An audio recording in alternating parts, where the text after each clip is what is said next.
നമസ്കാരം, ഞാൻ സിജു. എല്ലാവർക്കും ടെസ്റ്റിന്റെ പുതിയൊരു വീഡിയോയിലേക്ക് സ്വാഗതം. യുകെയിലെ ഏറ്റവും പുതിയ ചില അപ്ഡേറ്റ്സുകളാണ് ഇന്നത്തെ വീഡിയോയിലൂടെ നിങ്ങളോട് പങ്കുവയ്ക്കാൻ ആഗ്രഹിക്കുന്നത്. ഇന്ന് ജൂൺ 2. യുകെയിൽ വിസയിലുള്ളവർക്ക് വളരെ പ്രധാനപ്പെട്ട ഒരു ദിവസമാണ്. അതിന്റെ കാരണമെന്ന് പറഞ്ഞു കഴിഞ്ഞാൽ, ഇന്ന് തൊട്ട് നമ്മൾ വിദേശത്തേക്ക് ട്രാവൽ ചെയ്യണമെങ്കിൽ നമുക്ക് യുകെയിലെ ഇ വിസ നിർബന്ധമാണ്. നമുക്കറിയാമല്ലോ, കഴിഞ്ഞ ഡിസംബറിലാണ് നമ്മുടെ BRP കാർഡുകളെല്ലാം എക്സ്പയർ ആയത്. പക്ഷേ അവരത് എക്സ്റ്റെൻഡ് ചെയ്ത് ജൂൺ 1 വരെ ആക്കി. അതായത് ജൂൺ 1 വരെ നമുക്ക് BRP കാർഡ് ഉപയോഗിച്ച് ട്രാവൽ ചെയ്യാനുള്ള ഒരു അവസരമുണ്ടായിരുന്നു. പക്ഷേ ഈ ജൂൺ 1 കഴിഞ്ഞപ്പോഴത്തേക്ക് BRP കാർഡുകൾ അവർ പൂർണ്ണമായിട്ട് നിർത്തലാക്കിയിരിക്കുകയാണ്. ഇപ്പോൾ ജൂൺ 2 തൊട്ട് നമുക്ക് ഇമിഗ്രേഷൻ സ്റ്റാറ്റസ് പ്രൂവ് ചെയ്യാൻ നമ്മുടെ ബയോമെട്രിക് റെസിഡൻസ് പെർമിറ്റ് കാർഡുകൾ യൂസ് ചെയ്യാൻ പറ്റുകയില്ല. കാരണം അത് ഇപ്പോൾ എക്സ്പയർ ആയിരിക്കുകയാണ്. അതിന്റെ എക്സ്റ്റൻഡഡ് കാലാവധിയും കഴിഞ്ഞിരിക്കുകയാണ്. അന്നേരം ഇന്ന് തൊട്ട് നമുക്ക് ട്രാവൽ ചെയ്യണമെങ്കിൽ ഈ വിസ നിർബന്ധമാണ്. കാരണം ഈ വിസ ക്രിയേറ്റ് ചെയ്തിട്ടില്ലാത്ത എല്ലാവരും, നിങ്ങളിപ്പോൾ വിസയിലുള്ളവരായാലും പെർമനന്റ് റെസിഡൻസി ഉള്ളവരായാലും, നിങ്ങൾ എല്ലാവരും തന്നെ ഈ വിസ എത്രയും പെട്ടെന്ന് ക്രിയേറ്റ് ചെയ്യണം. ഈ വിസ ക്രിയേറ്റ് ചെയ്യുന്നതിനോടൊപ്പം തന്നെ നിങ്ങളുടെ ട്രാവൽ ഡോക്യുമെന്റ് അതിൽ ആഡ് ചെയ്തിരിക്കണം. ഇന്നത്തെ UK ഗവൺമെന്റിന്റെ അപ്ഡേറ്റ് അനുസരിച്ച് നമ്മൾ ഈ വിസ മാൻഡേറ്ററി ആണ് ഇന്ന് തൊട്ട്. അതോടൊപ്പം തന്നെ അതിനകത്ത് നമ്മുടെ പാസ്പോർട്ടും നിർബന്ധമായിട്ട് ആഡ് ചെയ്യണമെന്നാണ് അറിയിച്ചിരിക്കുന്നത്. അതോടൊപ്പം തന്നെ മറ്റൊരു കാര്യം പ്രത്യേകം ശ്രദ്ധിക്കുക, നിങ്ങൾക്ക് ബയോമെട്രിക് റെസിഡൻസ് പെർമിറ്റ് കാർഡുകൾ ഉണ്ടെങ്കിൽ നിങ്ങൾ അത് കളയേണ്ട കാര്യമില്ല, നിങ്ങൾക്കത് സൂക്ഷിക്കാവുന്നതാണ്. കാരണം ഇനി ഫ്യൂച്ചറിലുള്ള വിസ ആപ്ലിക്കേഷൻസിനൊക്കെ നമുക്ക് ആ ബയോമെട്രിക് റെസിഡൻസ് പെർമിറ്റുകൾ യൂസ് ചെയ്യാൻ സാധിക്കുന്നതാണ്. പിന്നെ മറ്റൊരു കാര്യം എല്ലാവരും പ്രത്യേകം ശ്രദ്ധിക്കുക, നിങ്ങളുടെ ഈ വിസ എല്ലാ ആഴ്ചകളിലും നിങ്ങൾ ഒന്ന് ചെക്ക് ചെയ്യാൻ ശ്രമിക്കുക. എന്നിട്ട് അതിനകത്ത് എന്തെങ്കിലും എററുകൾ ഉണ്ടെങ്കിൽ അത് മാറ്റാനുള്ള ശ്രമങ്ങൾ എത്രയും പെട്ടെന്ന് നടത്തുക. ഇപ്പോൾ കഴിഞ്ഞ ആഴ്ച ഒരു കുട്ടി അവരുടെ ഈ വിസ ഒന്ന് ചെക്ക് ചെയ്തപ്പോഴത്തേക്ക് അതിനകത്ത് അതിന്റെ വിസ കാലാവധി എക്സ്പയർഡ് എന്നുള്ള രീതിയിലാണ് കാണിച്ചിരുന്നത്. അതിന് വിസ കാലാവധി 2027 വരെ ഉള്ളതായിരുന്നു. പക്ഷേ അത് ട്രാവൽ ചെയ്തതിന് മുമ്പ് ഇങ്ങനെ ജസ്റ്റ് ഒന്ന് ചെക്ക് ചെയ്തപ്പോൾ അതിനകത്ത് എക്സ്പയർഡ് എന്ന് പറഞ്ഞ് കാണിക്കും. അന്നേരം അതുമായിട്ട് ബന്ധപ്പെട്ട് കംപ്ലൈന്റ് രജിസ്റ്റർ ചെയ്തു. പക്ഷേ ആ കംപ്ലൈന്റ് രജിസ്റ്റർ ചെയ്ത് അത് റെക്ടിഫൈ ചെയ്ത് വരാൻ വേണ്ടി കുറച്ച് സമയമുണ്ട്. അന്നേരം അതിന്റെ ട്രാവൽ ഡേറ്റ് ഇപ്പോൾ മുമ്പോട്ട് മാറ്റിയിരിക്കുകയാണ്, ഇത് ചേഞ്ച് ചെയ്യുന്നതിന് വേണ്ടി. കാരണം ഈ 2-ാം തീയതി തൊട്ട് BRP കാർഡുകൾ യൂസ് ചെയ്യാൻ പറ്റാത്തത് കൊണ്ട് അതിന് ഇമിഗ്രേഷൻ സ്റ്റാറ്റസ് പ്രൂവ് ചെയ്യുന്നതിന് വേണ്ടി ഈ വിസ മാത്രമേ. അന്നേരം മറ്റൊരു കാര്യം പ്രത്യേകം ശ്രദ്ധിക്കേണ്ടത്, നിങ്ങളുടെ ഈ വിസയിൽ നിങ്ങളുടെ നെയിം കറക്റ്റ് ആണോ എന്ന് നോക്കുക. ചിലവർക്ക് ഇപ്പോൾ അവരുടെ ഫസ്റ്റ് നെയിം രണ്ടാമതും സർനെയിം ആദ്യവും കാണിക്കുന്നുണ്ട്. ചിലവർക്ക് ഫസ്റ്റ് നെയിം ആദ്യം സർനെയിം രണ്ടാമതും ഒക്കെ കാണിക്കുന്നു. അങ്ങനെ മാറിയും തിരിഞ്ഞും കാണിക്കുന്നുണ്ട്. അത് പ്രശ്നമില്ല. നിങ്ങളുടെ നെയിമും സ്പെല്ലിങ്ങും എല്ലാം കറക്റ്റ് ആണെങ്കിൽ സർനെയിം ഫസ്റ്റ് വന്നാലും പ്രശ്നമില്ലെന്നാണ് അറിയിച്ചിരിക്കുന്നത്. അങ്ങനെ ഒരുപാട് പേർക്ക് അങ്ങനെ വന്നിട്ടുണ്ട്. അത് നമുക്ക് പ്രശ്നമില്ലെന്നാണ് അറിഞ്ഞിരിക്കുന്നത്. പിന്നെ മറ്റൊരു കാര്യം, നിങ്ങളുടെ ഡേറ്റ് ഓഫ് ബർത്ത് ചെക്ക് ചെയ്യുക. ആ ഡേറ്റ് ഓഫ് ബർത്തിൽ എന്തെങ്കിലും മാറ്റങ്ങൾ ഉണ്ടെങ്കിൽ നിങ്ങൾ ഉറപ്പായിട്ട് അത് അപ്ഡേറ്റ് ചെയ്യേണ്ടതാണ്. അതുപോലെ തന്നെ നിങ്ങളുടെ എക്സ്പയറി ഡേറ്റ് ചെക്ക് ചെയ്ത് അതിൽ എന്തെങ്കിലും മാറ്റങ്ങൾ ഉണ്ടെങ്കിൽ അതും മാറ്റം വരുത്തുക. പിന്നെ നിങ്ങളുടെ പാസ്പോർട്ട്, ഇപ്പോൾ ഒരുപാട് പേര് പറയുന്നത് അവരുടെ പാസ്പോർട്ട് ആഡ് ചെയ്യാൻ സാധിക്കില്ല എന്നുള്ളതാണ്. നിങ്ങൾക്ക് നിങ്ങളുടെ പാസ്പോർട്ട് ആഡ് ചെയ്യാൻ സാധിക്കുന്നില്ലെങ്കിൽ നമ്മുടെ ഈ വിസ പേജ് എറർ റിപ്പോർട്ട് ചെയ്യാനുള്ള ഒരു ഓപ്ഷൻ ഉണ്ട്. അതിൽ എറർ റിപ്പോർട്ട് ചെയ്യുക. എന്നിട്ട് അതിന്റെ സെക്കൻഡ് പേജിൽ നമുക്കൊരു ഫോം ഉണ്ട്, ആ ഫോം ഫില്ല് ചെയ്യുക.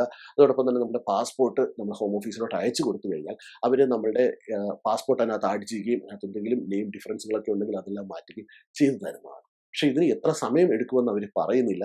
പിന്നെ നിങ്ങൾ പാസ്പോർട്ടുകളൊക്കെ അയക്കുമ്പോൾ കഴിയുന്നതും റെക്കോർഡഡ് ഡെലിവറി അല്ലെങ്കിൽ സ്പെഷ്യൽ ഡെലിവറി വഴി അയക്കാൻ ശ്രമിക്കുക. അങ്ങനെ ആകുമ്പോൾ നമുക്ക് നമ്മുടെ വിലപ്പെട്ട ഡോക്യുമെന്റുകൾ നഷ്ടപ്പെടാതിരിക്കുന്നതാണ്. അന്നേരം അത് പ്രത്യേകം ഒന്ന് ശ്രദ്ധിക്കുക. പക്ഷെ നമ്മൾ ഈ പാസ്പോർട്ട് അയച്ചാൽ അവരതെല്ലാം കറക്റ്റ് ചെയ്യുന്നുണ്ട്. പക്ഷേ ടൈം ഇതുവരെ അവർ പറഞ്ഞിട്ടില്ല എത്ര സമയമാണ് എടുക്കുന്നത്. അന്നേരം നിങ്ങൾ ഉടനെയൊക്കെ ട്രാവൽ ചെയ്യാൻ ഉദ്ദേശിക്കുന്നവരാണെങ്കിൽ നിങ്ങളുടെ ഈ വിസ കറക്റ്റ് ചെയ്തിട്ട് മാത്രം ട്രാവൽ ചെയ്യുക. കാരണം ഇനി തൊട്ട് നമ്മൾ UK-യിലേക്ക് വരാൻ നേരം, ഇവിടുന്ന് പോകുമ്പോൾ പ്രശ്നമില്ല, UK-യിലേക്ക് വരാൻ നേരം ഇന്ത്യയിൽ നിന്ന് കയറുമ്പോൾ നമ്മുടെ അവിടുത്തെ ഇമിഗ്രേഷൻ ഓഫീസേഴ്സ് ഡിഫറൻറ്റ് കാര്യങ്ങളാണ് പലപ്പോഴും ചോദിക്കുന്നത്. ചിലവർ ഈ വിസയുടെ കോപ്പി മാത്രം ചോദിക്കാറുള്ളൂ. ചിലവർ നമ്മൾ ഓൺലൈനിൽ ലോഗിൻ ചെയ്ത് കാണിക്കാൻ പറയുന്നുണ്ട്. ചിലവർ ഷെയർ കോഡ് ചോദിക്കുന്നുണ്ട്. അങ്ങനെ പലരും പല രീതിയിലാണ് ചോദിക്കുന്നത്. അന്നേരം അതിനെല്ലാം നമ്മൾ പ്രിപ്പയർ ആയിരിക്കുക. അന്നേരം ഒരു കാര്യം ഉറപ്പ് വരുത്തുക, നമുക്കൊരു സ്മാർട്ട് ഫോൺ ഉണ്ട്, അതിന് ചാർജ് ഉണ്ട്, അത് വർക്കിംഗ് കണ്ടീഷനിലാണെന്ന് ഉറപ്പ് വരുത്തുക. കാരണം ചില സമയത്ത് അവർ നമ്മൾ അവിടെ നിന്നുകൊണ്ട് ലോഗിൻ ചെയ്യാൻ പറയും. അന്നേരം അതൊന്ന് പ്രത്യേകം ഓർത്തിരിക്കുക. അന്നേരം ഇന്ന് തൊട്ട് വിസയിലുള്ളവരും PR ഉള്ളവരും എല്ലാവരും തന്നെ നിങ്ങളുടെ ഈ വിസ കറക്റ്റ് ചെയ്ത് വെച്ചിരിക്കുക. അതോടൊപ്പം തന്നെ മറ്റൊരു കാര്യം നിങ്ങൾ പ്രത്യേകം ശ്രദ്ധിക്കേണ്ടത്, ഇപ്പോൾ UK-യിലെ പല സ്ഥാപനങ്ങളുടെയും ലൈസൻസ് നഷ്ടപ്പെടുന്നുണ്ട്. അങ്ങനെ ലൈസൻസ് നഷ്ടപ്പെടുമ്പോൾ സാധാരണഗതിയിൽ നമുക്ക് ഹോം ഓഫീസിൽ ഇമെയിൽ വരും, 60 ഡേയ്സിനുള്ളിൽ പുതിയ എംപ്ലോയറെ കണ്ടെത്തണം, അല്ലെങ്കിൽ UK വിട്ടു പോകണമെന്ന് പറഞ്ഞുകൊണ്ട്. അന്നേരം നമ്മളുടെ ഇമെയിൽ ID വെച്ചാണ് നമ്മൾ വിസ ആപ്ലിക്കേഷൻ കൊടുത്തിട്ടുള്ളതെങ്കിൽ നമുക്ക് തന്നെ ആ സ്ട്രേറ്റ് ഇമെയിൽ വരും. പക്ഷേ നമ്മളുടെ ഇമെയിൽ ID അല്ല കൊടുത്തിട്ടുള്ളതെങ്കിൽ പലപ്പോഴും ആ ഇമെയിൽ IDയിലേക്കായിരിക്കും ആ മെയിൽ പോവുക, നമ്മൾ കാണുകയില്ല. അന്നേരം അങ്ങനെയുള്ളവർ നമ്മുടെ ഈ വിസ ചെക്ക് ചെയ്ത് കഴിഞ്ഞാൽ നിങ്ങളുടെ വിസ എക്സ്പയറി ഡേറ്റ് അതിനകത്ത് ക്ലിയർ ആയിട്ടും അപ്ഡേറ്റ് ആകും. അതോടൊപ്പം തന്നെ നിങ്ങൾക്ക് നിങ്ങളുടെ എംപ്ലോയറുടെ ലൈസൻസ് നമ്പർ ചെക്ക് ചെയ്ത് അവർക്ക് ലൈസൻസ് ഉണ്ടോ എന്നുള്ളത് ഉറപ്പുവരുത്താൻ സാധിക്കും. യുകെയിൽ വിസയിൽ നിൽക്കുന്ന എല്ലാവരും തന്നെ നിങ്ങളുടെ എംപ്ലോയറുടെ നെയിം എയറേറ്റഡ് സ്പോൺസർഷിപ്പ് ലിസ്റ്റിൽ ഉണ്ടോ എന്നുള്ളത് ചെക്ക് ചെയ്ത് നോക്കാം ഒരാഴ്ചയിൽ. പ്രത്യേകിച്ച് ചെറിയ ചെറിയ ഹോമുകളിലും ഡൊമിസിലറി കെയറിലൊക്കെ വർക്ക് ചെയ്യുന്നവർ എപ്പോഴും ചെക്ക് ചെയ്യുന്നത് വളരെ നല്ലതായിരിക്കും. നമ്മുടെ ചാനൽ ഇതുവരെ സബ്സ്ക്രൈബ് ചെയ്യാത്തവർ ദയവായി സബ്സ്ക്രൈബ് ചെയ്യുക. അതോടൊപ്പമുള്ള ബെൽ ബട്ടൺ പ്രസ് ചെയ്ത് കഴിഞ്ഞാൽ നമ്മൾ അപ്ലോഡ് ചെയ്യുന്ന എല്ലാ വീഡിയോസിൻ്റെയും നോട്ടിഫിക്കേഷൻ നിങ്ങൾക്ക് ലഭിക്കുന്നതായിരിക്കും. അടുത്തൊരു പ്രധാനപ്പെട്ട അപ്ഡേറ്റ് എന്ന് പറഞ്ഞു കഴിഞ്ഞാൽ യുകെയിലെ ഇല്ലീഗൽ ഇമിഗ്രേഷനുമായിട്ട് ബന്ധപ്പെട്ടാണ്. യുകെയിലെ ജനങ്ങൾ ഇപ്പോൾ ഏറ്റവും വെറുക്കുന്ന കാര്യമാണ് ഇമിഗ്രേഷൻ. അതിൽ ഇല്ലീഗൽ ഇമിഗ്രേഷനാണ് അവർ ഏറ്റവും കൂടുതൽ വെറുക്കുന്നത്. അതിന്റെ പ്രധാനപ്പെട്ട കാരണമെന്ന് പറഞ്ഞു കഴിഞ്ഞാൽ ഇങ്ങനെ ഇല്ലീഗലായിട്ട് വരുന്നവരുടെ എല്ലാ കാര്യങ്ങളും ഇവിടുത്തെ ഗവൺമെന്റ് ആണ് അവർക്ക് വേണ്ടി സ്പെൻഡ് ചെയ്യുന്നത്. അവരുടെ താമസം, അവരുടെ ഫുഡ്, അവരുടെ ഫോൺ ബില്ലുകൾ, അവരുടെ മറ്റു കാര്യങ്ങളെല്ലാം തന്നെ യുകെ ഗവൺമെന്റ് ആണ് ചെലവ് ചെയ്യുന്നത്. അതായത് ഇങ്ങനെ ഇല്ലീഗലായിട്ട് യുകെയിലേക്ക് വന്ന, അതായത് അഭയാർത്ഥികളെന്നും പറഞ്ഞ് യുകെയിലേക്ക് വന്നവർക്ക് വേണ്ടി കോടിക്കണക്കിന് രൂപയാണ് ഒരേ ദിവസവും ഗവൺമെന്റ് ചെലവാക്കിക്കൊണ്ടിരിക്കുന്നത്. ഇതിനെതിരെ ഇവിടുത്തെ ജനങ്ങൾ ഇപ്പോൾ ശക്തമായിക്കൊണ്ടിരിക്കുകയാണ്. അതുകൊണ്ടാണ് ഇവിടുത്തെ റീഫോം പാർട്ടിയൊക്കെ ഇപ്പോൾ ശക്തമായിക്കൊണ്ടിരിക്കുന്നത്. ഇപ്പോൾ ഇവിടുത്തെ ന്യൂസ് പേപ്പറുകളിൽ ഈ കടൽ മാർഗമുള്ള അഭയാർത്ഥികൾ വരുന്നെന്നുള്ള റിപ്പോർട്ടുകളൊക്കെ വരുമ്പോൾ അതിന്റെ താഴെയുള്ള കമന്റുകൾ ശ്രദ്ധിച്ചാൽ നമുക്ക് മനസ്സിലാകും ഇവിടുത്തെ ജനങ്ങൾ ഇതിനെ ഇത്രമാത്രം എതിർത്തു തുടങ്ങി എന്നുള്ളത്. നേരത്തെ ഒന്നും അത്രയൊന്നും കമന്റുകൾ വരികയില്ല. പക്ഷെ ഇപ്പോൾ ഓരോ ആർട്ടിക്കിളിലും, അതായത് ഇല്ലീഗൽ ഇമിഗ്രേഷനുമായിട്ട് ബന്ധപ്പെട്ട ഓരോ ആർട്ടിക്കിളിനും താഴെ 300-400 കമന്റുകളാണ് ഇംഗ്ലീഷുകാർ ഇപ്പോൾ ഇട്ടുകൊണ്ടിരിക്കുന്നത്. അതായത് അവർ അത്രമാത്രം ഇതിനെ വെറുത്തു കഴിഞ്ഞു.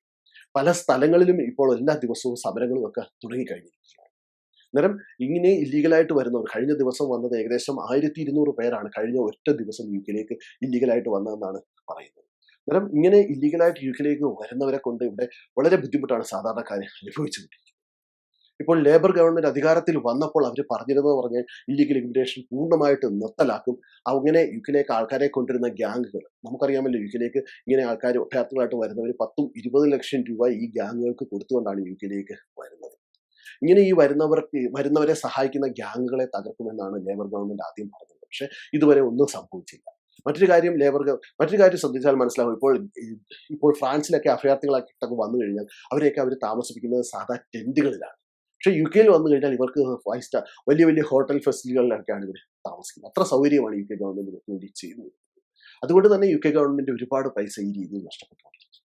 ഇപ്പോൾ ഈ ഇല്ലീഗൽ ഇമിഗ്രൻസ് ആയിട്ട് വരുന്നവർക്ക് എല്ലാവിധ സപ്പോർട്ട് ഗവൺമെന്റ് കൊടുക്കുമ്പോൾ അവർ ഇമിഗ്രേഷൻ കുറയ്ക്കുന്നതിന് വേണ്ടി അവർ എപ്പോഴും നോട്ടമിടുന്നത് യുകെയിലേക്ക് ലീഗലായിട്ട് വിസ അപ്ലൈ ചെയ്ത് വരുന്ന സ്കിൽഡ് വർക്കർ വിസയിൽ വരുന്നവരെയും അവരുടെ ഡിപ്പെൻഡൻസിനെതിരെയാണ്.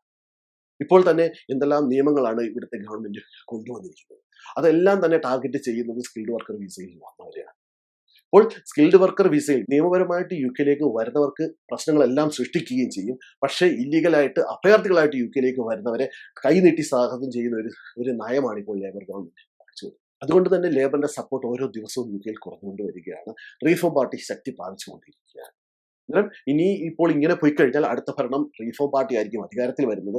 അവർ കുടിയേറ്റത്തിനെ ശക്തമായിട്ട് എതിർക്കുന്ന പാർട്ടിയാണ്. അവർ വന്നു കഴിഞ്ഞാൽ എന്തൊക്കെ നിയമങ്ങൾ വരുമെന്നുള്ളത് ദൈവത്തിന് മാത്രമേ അറിയിക്കൂ. അപ്പോൾ നിങ്ങൾക്ക് എല്ലാവർക്കും ഈ വീഡിയോ പ്രയോജനപ്പെടുത്താൻ പ്രതീക്ഷിക്കുന്നു. നിങ്ങൾക്ക് ഈ വീഡിയോ ഇഷ്ടപ്പെട്ടെങ്കിൽ നിങ്ങളുടെ ഫ്രണ്ട്സിന് ഷെയർ ചെയ്യുക.